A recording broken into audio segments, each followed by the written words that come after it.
Okay, ఇప్పటి వరకు మనకి ఆర్టికల్ నెంబర్ 1, ఆర్టికల్ నెంబర్ 2, ఇప్పుడు ఆర్టికల్ నెంబర్ 3, ఇవి 3 కూడా తెలుసుకున్నాం. Article number 1, 2, 3. సో ఈ 3 అంశాలను మనం ఆల్రెడీ తెలుసుకున్నాం. ఇప్పుడు ఆర్టికల్ నెంబర్ 3 తర్వాత వచ్చినటువంటి ఆర్టికల్ నెంబర్ 4 గురించి తెలుసుకుందాం. సో ఆర్టికల్ నెంబర్ 4 దేని గురించి తెలియజేస్తున్నది అంటే, ఆర్టికల్ నెంబర్ 2 ప్రకారం కొత్త రాష్ట్రాన్ని ఏర్పాటు చేయొచ్చు. ఆర్టికల్ నెంబర్ 3 ప్రకారంగా కూడా కొత్త రాష్ట్రాన్ని ఏర్పాటు చేయొచ్చు. ఇలా 2 ప్రకారంగా కానీ 3 ప్రకారంగా కానీ కొత్త రాష్ట్రాన్ని ఏర్పాటు చేస్తే, కొత్త రాష్ట్రంను ఏర్పాటు చేస్తే, సో కొత్త రాష్ట్రంను కనుక ఏర్పాటు చేస్తే ఫస్ట్ అండ్ 4th షెడ్యూల్ను అమెండ్మెంట్ చేయాల్సి ఉంటుంది. అర్థమవుతుందా? ఆర్టికల్ నెంబర్ 4 ఏమని చెప్తుంది అంటే, ఆర్టికల్ నెంబర్ 2 ప్రకారం కొత్త రాష్ట్రాన్ని ఏర్పాటు చేయొచ్చు. ఏదైనా ఒక విదేశీ భూభాగాన్ని ఇండియాలో కలిపి దాన్ని కొత్త రాష్ట్రంగా ఏర్పాటు చేయొచ్చు ఆర్టికల్ నెంబర్ 2 ప్రకారం. ఆర్టికల్ నెంబర్ 3 ప్రకారం ఆల్రెడీ ఉన్న రాష్ట్రాన్ని డివైడ్ చేసి కొత్త రాష్ట్రం ఏర్పాటు చేయొచ్చు ఆర్టికల్ నెంబర్ 3 ప్రకారం. ఇలా 2 ప్రకారమైన 3 ప్రకారమైన న్యూ స్టేట్ను ఫార్మేషన్ చేస్తే, సో న్యూ స్టేట్ను ఫార్మేషన్ చేసినప్పుడంట షెడ్యూల్ 1 అండ్ షెడ్యూల్ 4 రెండింటిని సవరణ చేయాలి. 2 షెడ్యూల్స్ను, ఏ షెడ్యూల్స్ని అంటున్నా నేను, షెడ్యూల్ 1 అండ్ షెడ్యూల్ 4ను సవరణ చేయాలి అని మనకు ఏ ఆర్టికల్ చెప్తా ఉన్నది? ఆర్టికల్ నెంబర్ 4 చెప్తున్నది. అర్థమవుతుందా? ఆర్టికల్ నెంబర్ 4 అనేది చెప్తున్నది. ఓకే కదా?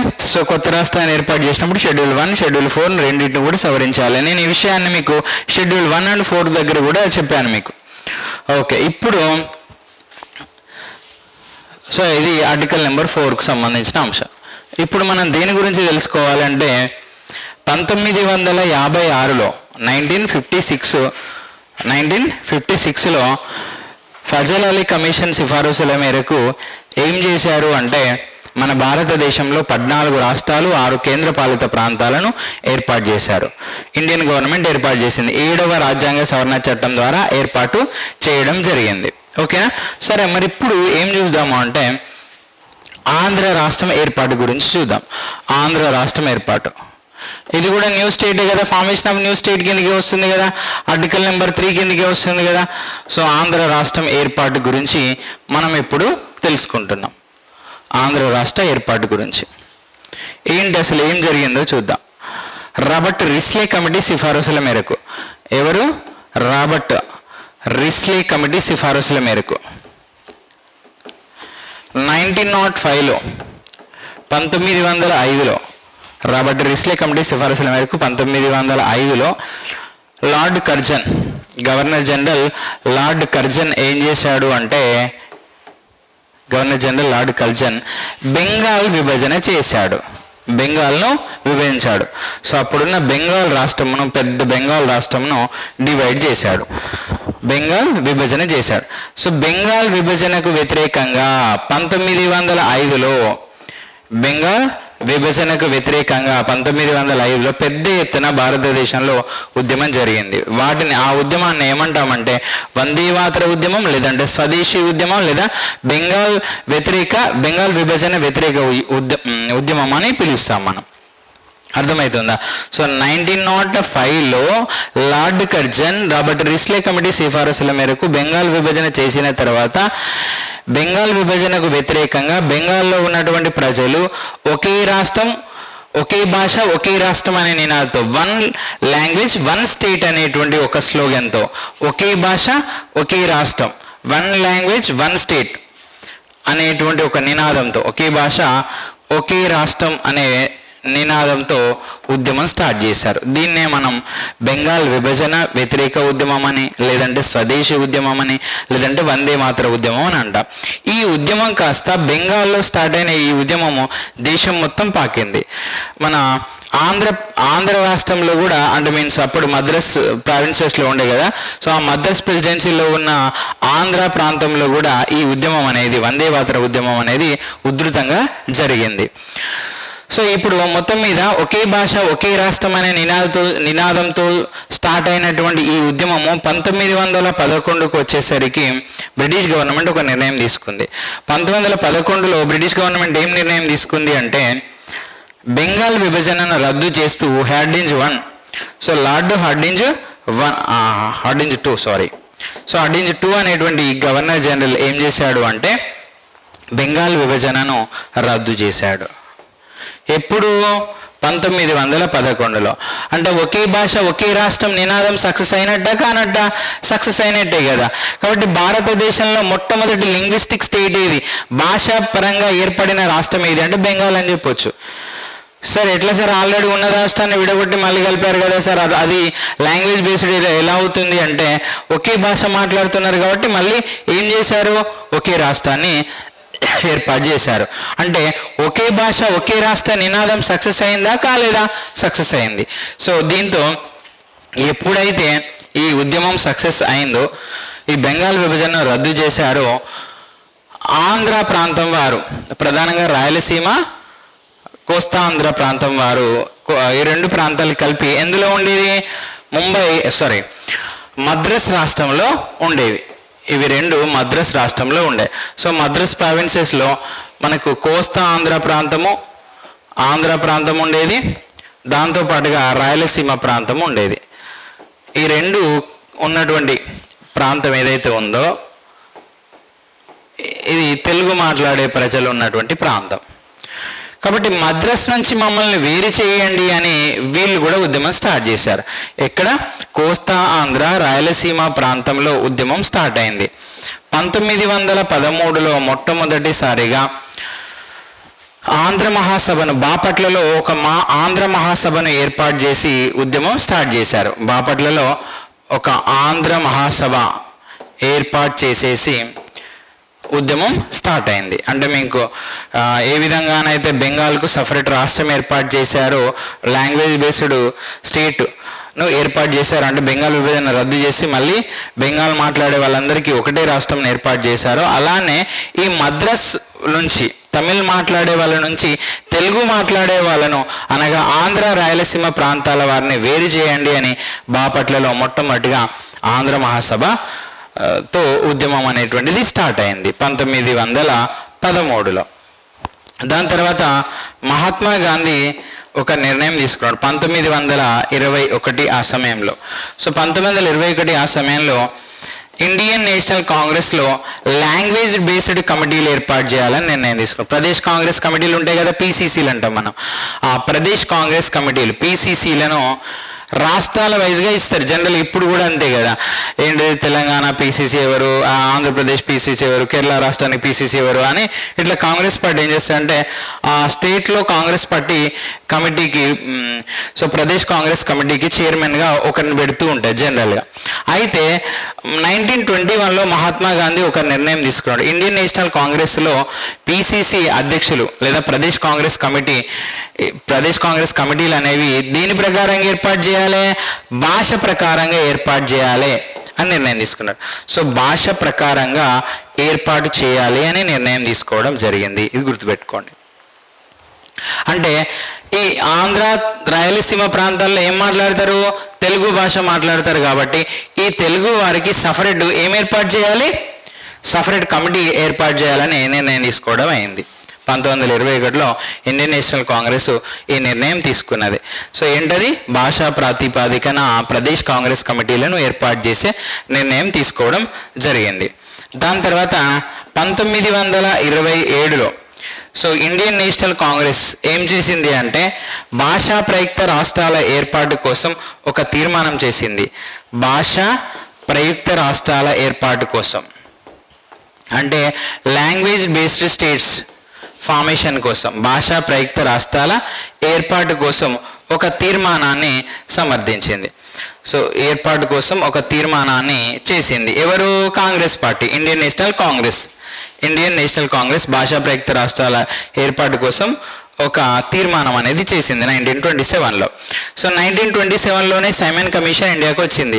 సైమన్ కమిషన్ను మన వాళ్ళు ఏం చేశారు, వ్యతిరేకించారు. ఈ సైమన్ కమిషన్ను వ్యతిరేకించారు కాబట్టి ఆంధ్ర ప్రాంతంలో సైమన్ గోబ్యాక్ ఉద్యమం ఇక్కడ ఉధృతంగా జరిగింది. కాబట్టి 1927లో సైమన్ కమిషన్ వేస్తే సైమన్ కమిషన్ను వ్యతిరేకిస్తూ Indian National Congress Simon go back ఉద్యమం స్టార్ట్ చేస్తున్నామని అనౌన్స్ చేస్తుంది అన్నట్టు. సో ఆ సైమన్ గోబ్యాక్ ఉద్యమము ఆంధ్ర ప్రాంతంలో అనగా సో ఆంధ్ర రాయలసీమ ప్రాంతంలో ఉధృతంగా జరిగింది. మొత్తం మద్రాస్ ప్రెసిడెన్సీలోనే ఉధృతంగా జరిగింది. సో ఉధృతంగా జరిగింది కాబట్టి సైమన్ కమిషన్కు ఎలాంటి నివేదికను ఇవ్వలేదు, మాకు రాష్ట్రం కావాలని ఎలాంటి నివేదికను ఇవ్వలేదు. కానీ సైమన్ కమిషన్కు మాకు సపరేట్ రాష్ట్రం కావాలని సింధు ప్రాంతం వాళ్ళు ప్లస్ ఒరిస్సా ప్రాంతం వాళ్ళు కొంతమంది ప్రజలు మాకు సపరేట్ రాష్ట్రం కావాలి, సో మా భాష ఆధారంగా రాష్ట్రాన్ని ఏర్పాటు చేయండి అని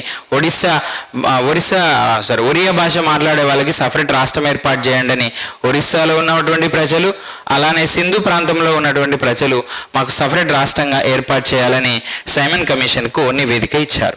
కానీ ఆంధ్ర ప్రాంతంలో ఇవ్వలేకపోయారు. ఎందుకు ఇవ్వలేదు అంటే ఆంధ్ర ప్రాంతంలో ఇక్కడ భారీ ఎత్తున ఏం జరిగింది, సైమన్ గోబ్యాక్ ఉద్యమం జరిగింది కాబట్టి వీళ్ళు నివేదిక ఇవ్వలేకపోయారు. కానీ సైమన్ గోబ్యాక్ ఉద్యమం అనౌన్స్ చేయడంతో లార్డ్ సైమన్ ప్లస్ లార్డ్ బిర్కెన్హెడ్ అనేవాడు మీ పరిపాలన అంశాలు మీరు రాసుకోలేరు కాబట్టి మేము మీ పరిపాలన అంశాలు రూపొందించడానికి ఇండియాకు వస్తున్నాము అని, సో మేము వస్తుంటే మీరు సైమన్ గోబ్యాక్ ఉద్యమం చేపడతామని అనౌన్స్ చేస్తున్నారు కదా, మీ పరిపాలన అంశాలు మీరే రాసుకోండి అని సవాల్ విసురుతారు. ఈ సవాళ్ళను స్వీకరించినటువంటి Indian National Congress Motilal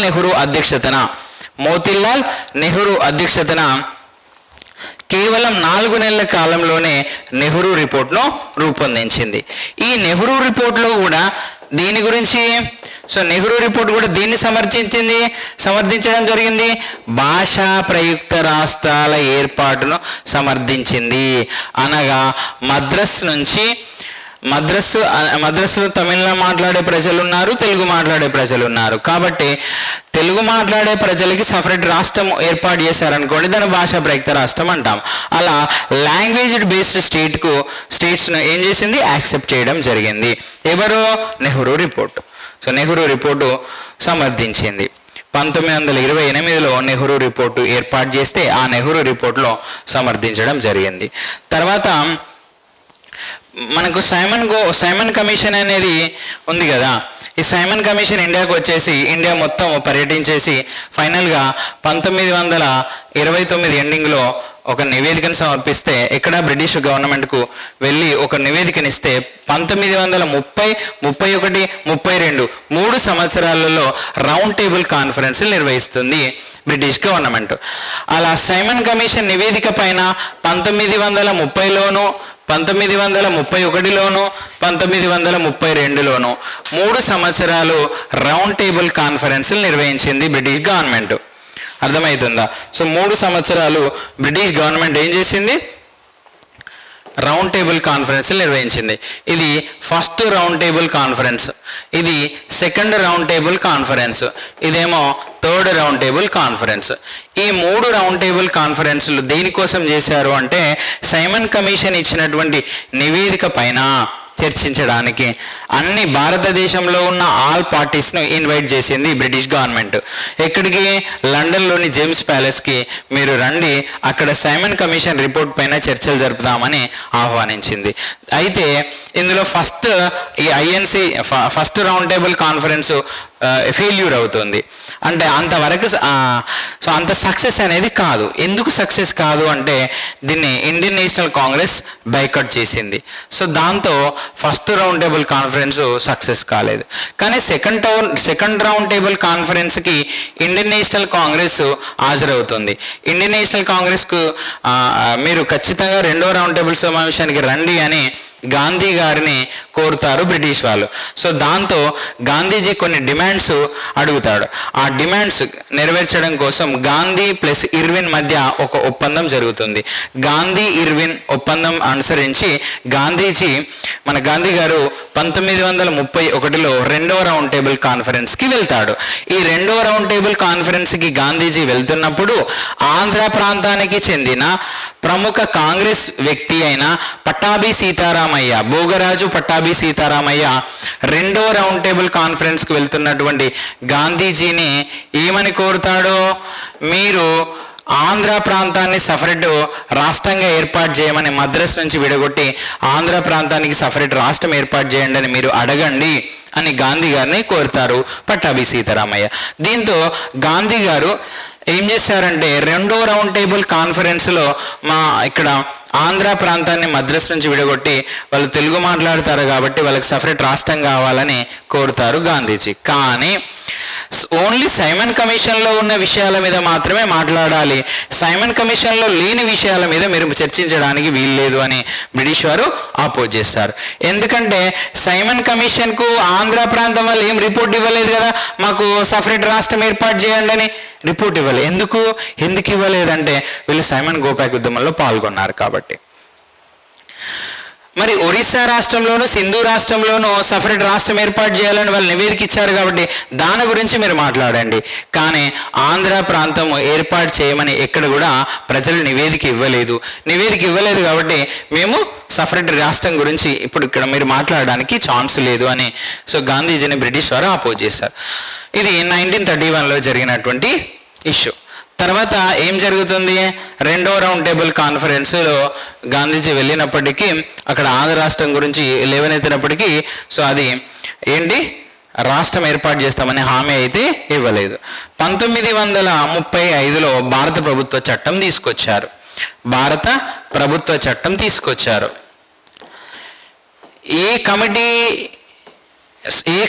Simon commission report పైన 3 రౌండ్ టేబుల్ కాన్ఫరెన్స్లు జరిగాయి కదా.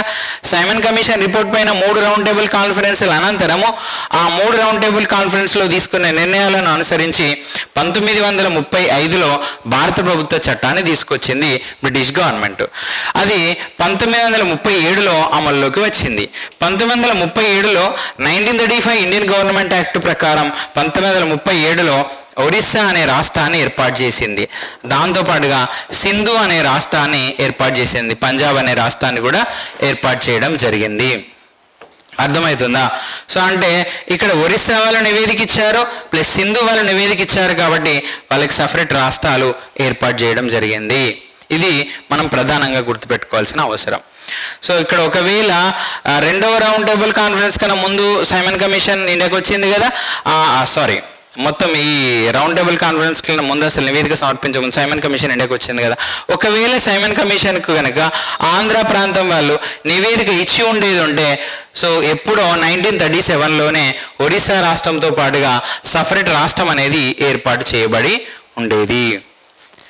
కానీ ఏర్పాటు చేశారంటే చేయలేదు. సో దాంతో 1942లో క్రిప్స్ మిషన్ను ఇండియాకు పంపిస్తుంది బ్రిటిష్ గవర్నమెంట్. రెండవ ప్రపంచ యుద్ధంలో మాకు సహాయం చేయమని, బ్రిటన్కు సహాయం చేయమని ఇండియా వాళ్ళు రెండో ప్రపంచ యుద్ధంలో బ్రిటన్కు హెల్ప్ చేయమని కోరుతూ ఒక రాయబారిని పంపిస్తారు. సో స్టాఫర్డ్ క్రిప్స్ అనేవాడు ఇండియాకు వస్తాడు. ఇండియాకు వచ్చి రెండో ప్రపంచ యుద్ధంలో ఇండియా బ్రిటన్కు హెల్ప్ చేయమని అడుగుతాడు.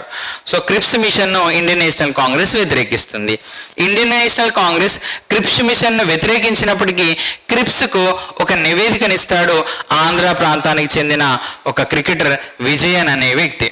సో క్రికెటర్ విజయన్ ఏం చేస్తాడంటే మాకు ఆంధ్ర రాష్ట్రాన్ని ఏర్పాటు చేయండి, మద్రాస్ నుంచి విడగొట్టి సపరేట్ ఆంధ్ర రాష్ట్రాన్ని ఏర్పాటు చేయండి అని ఒక నివేదికను అయితే క్రిప్స్కు ఇస్తాడు. కానీ క్రిప్స్ మిషన్ ఏమైంది? విఫలమైంది. సో క్రిప్స్ మిషన్ విఫలం అవడంతో ఈ విజయన్ ఇచ్చిన నివేదికను కూడా పట్టించుకోలేదు బ్రిటిష్ గవర్నమెంట్. ఇది 1942లో. 1945లో దేశంలో ఎలక్షన్ జరిగాయి. 1945లో దేశంలో ఎలక్షన్స్ జరిగాయి. సెంట్రల్ లెజిస్లేటివ్ అసెంబ్లీకి ఎలక్షన్ జరిగాయి 1945లో. సెంట్రల్ లెజిస్లేటివ్ అసెంబ్లీకి ఎలక్షన్ జరిగినప్పుడు ఇండియన్ నేషనల్ కాంగ్రెస్ పార్టీ ఏమంటుంది అంటే సెంట్రల్ లెజిస్లేటివ్ అసెంబ్లీతో పాటుగా స్టేట్ అసెంబ్లీలకు కూడా ఎలక్షన్ జరుగుతాయి 1945లో. సో అలా 1945 ఎలక్షన్ జరిగినప్పుడు కాంగ్రెస్ తన మేనిఫెస్టోలో ఏమని పెడుతుంది అంటే మేము గనక 1945 ఎలక్షన్స్లో ఎక్కువ రాష్ట్రాలలో గనక గెలుపొందితే ఏం చేశారంట, సో 45 తర్వాత మేము ఇక్కడ భాషా ప్రయుక్త రాష్ట్రాలను ఏర్పాటు చేస్తాము అని మేనిఫెస్టోలో పెడుతుంది. ఎవరు? కాంగ్రెస్ పార్టీ. 1945 జరిగిన ఎలక్షన్స్లో కాంగ్రెస్ పార్టీ తన మేనిఫెస్టోలో ఏమని పెడతా అంటే మేము 45 ఎలక్షన్స్లో కనుక ఎక్కువ సీట్లు మాకు వస్తే గెలుపొందితే సో మేము భాషా ప్రయుక్త రాష్ట్రాల ఏర్పాటుకు సుముఖత వ్యక్తం చేస్తాము, భాషా ప్రయుక్త రాష్ట్రాలను ఏర్పాటు చేస్తాము అని మేనిఫెస్టోలో పెడుతుంది. తర్వాత 1946లో ఎలక్షన్ జరిగాయి మన ఇండియాలో. ఏ ఎలక్షన్ జరిగాయి అంటే రాజ్యాంగ పరిషత్ ఎలక్షన్ జరిగాయి. రాజ్యాంగ పరిషత్ ఎలక్షన్స్ 296 సీట్లకు రాజ్యాంగ పరిషత్ ఎలక్షన్ జరిగాయి. ఈ ఎలక్షన్ అప్పుడు కూడా కాంగ్రెస్ పార్టీ హామీ ఇస్తుంది, మేము అధికారంలోకి వచ్చినాక వెంటనే మేము రాజ్యాంగ పరిషత్ ఎలక్షన్లో కనుక మాకు ఎక్కువ సీట్లు వస్తే రాజ్యాంగ పరిషత్తులో సపరేట్ ఒక కమిటీని కానీ ఏర్పాటు చేస్తాము, భాషా ప్రయుక్త రాష్ట్రాలపైన ఒక కమిటీని కానీ లేదా కమిషన్ కానీ ఏర్పాటు చేస్తాము అని ఎవరు హామీ ఇస్తారో కాంగ్రెస్ పార్టీ హామీ ఇస్తుంది. కాంగ్రెస్ పార్టీ ప్రచారం కూడా చేసుకుంటుంది. సో దీంతో 296 సీట్లకు రాజ్యాంగ పరిషత్ ఎలక్షన్ జరిగితే అందులో మెజారిటీ సీట్లు ఎవరు గెలుచుకున్నారో కాంగ్రెస్ పార్టీ గెలుచుకుంది. 208 సీట్లు కాంగ్రెస్ పార్టీ గెలుచుకుంది. సో దీంతో రాజ్యాంగ పరిషత్తులో అత్యధిక సీట్లు గెలుచుకున్న కాంగ్రెస్ పార్టీ తన మాట నిలబెట్టుకోవడం కోసమని ఏం చేస్తుంది, అసలు భాషా ప్రయుక్త రాష్ట్రాలు ఏర్పాటు చేయాలా వద్దా అనే దానికోసం భాషా ప్రయుక్త రాష్ట్రాలు లేదా language based states or linguistic states అంటాం మనం. So language based states or linguistic states formation చేయాలా వద్దా అనే దానికోసము ఏం చేస్తుంది, ఒక కమిటీని ఏర్పాటు చేయడం జరుగుతుంది.